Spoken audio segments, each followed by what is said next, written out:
Shri Swami Samarth. Welcome back to my mini vlog. चला तर कुठे यात्रा असेल ना तिथं आदूचीच खूप आणि खूप मज्जा असते. कसं तर आदू गेला ना की मला हे खेळायचं ते खेळायचं तेच चालू असतंय आणि आहे एकदम लाडोबा. त्यामुळे मग आम्हाला बसवावंच लागतं, हट्ट पुरवावेच लागतात. इथं बघू शकता किती स्विमिंग तो किती छान एन्जॉय करतोय. आमच्या लहानपणी तर असं काहीच नव्हतं, पण आदू तर खूप एन्जॉय करतोय. त्यानंतरला काही घरी आली आणि त्यानंतरला मला स्वयंपाक थोडासा करायचा होता आणि मस्त म्हटलं थंडगार जरासं आमरस बनवावं. मी आमरस करून फ्रीजमध्ये ठेवलेली आहे. आमरस थंड झाल्यानंतर काढून मी सगळं एन्जॉय केलं. आदूला आंब्याचा पन्ना हवा होता, त्याला ते करून दिलं आणि काय चक्क इकडं आदू येऊन शांतपणे अभ्यास करत बसलेला. मला तर आश्चर्यच वाटलं. त्यानंतर इकडं मी आमटीला फोडणी वगैरे केली आणि माझी आमटी तर झाली.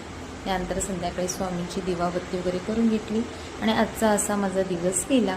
ओके गाईज, बाय बाय, पुन्हा भेटू.